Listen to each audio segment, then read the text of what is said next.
এই পিঠাটা কোনো দিন খেয়েছেন? না খেয়ে থাকলে অবশ্যই বাড়িতে একবার বানিয়ে খেয়ে দেখুন। খেতে এতটাই মজা, যে খাবে সে আপনার প্রশংসা করবে আর বারবার বানাতে রিকোয়েস্ট করবে। তো হ্যালো এভরিওয়ান, শুরু করছি আবারও নতুন একটা রেসিপিতে, পিঠার রেসিপি।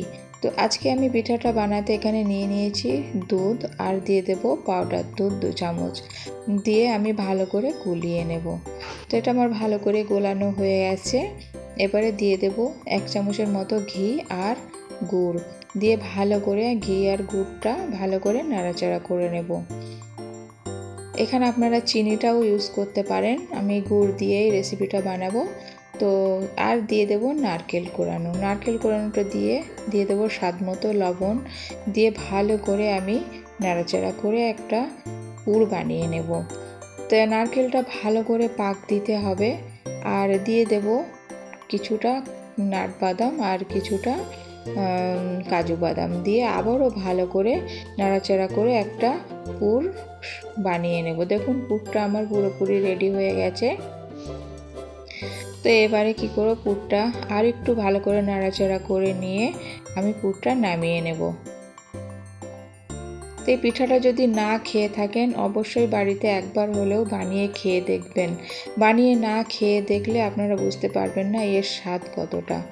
তা ভিডিওটা যদি একটুও ভালো লাগে অবশ্যই চ্যানেলটাকে সাবস্ক্রাইব করবেন আর লাইক করে আমার পাশে থাকবেন আর কমেন্ট করতে ভুলবেন না। তারপরে কি করব, পুরটা দিয়ে ছোট ছোট করে গোল গোল করে নিয়েছি, নিয়ে হাত দিয়ে চ্যাপটা করে একটা ছোট্ট একটা শেপ দিয়ে নিয়েছি। তো এক এক করে সমস্ত আমি পুরগুলো শেপ দিয়ে নেব। আপনারা আপনাদের পছন্দ মতন দিতে পারেন। একবার হলেও রেসিপিটা বাড়িতে ট্রাই করবেন। এটা অতিথি আপ্যায়নেও ঝটপট এই রেসিপিটা বানিয়ে দিতে পারবেন। খেয়ে কিন্তু তারা প্রশংসা করবে, আর খেতে এতটা স্বাদ না খেলে আপনারা বুঝতে পারবেন না। একবার হলেও ট্রাই করবেন। তো সমস্ত আমার পিঠার শেপটা দেয়া হয়ে গেছে।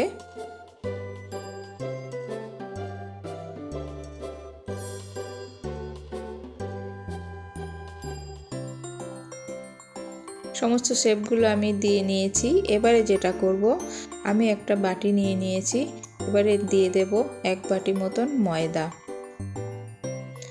আর দিয়ে দেব স্বাদ মতো লবণ দিয়ে নর্মাল জল দিয়ে আমি একটা ব্যাটার বানিয়ে নেব।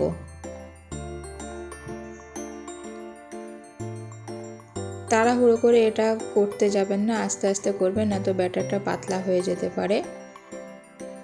তো ব্যাটারটা আমার দেখুন রেডি হয়ে গেছে। ব্যাটারটা ঠিক এরকম হবে, না বেশি পাতলা না বেশি ঘন, ঠিক মিডিয়াম সাইজের একটা ব্যাটার তৈরি করতে হবে।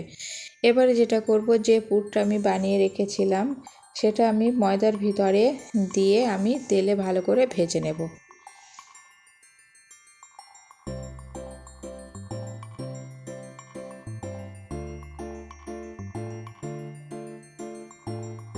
তো এক এক করে আমি দিয়ে দিয়েছি, দিয়ে এবারে এপিট ওপিট করে ভালো করে আমি পিঠাগুলো ভেজে নেব লাল লাল করে।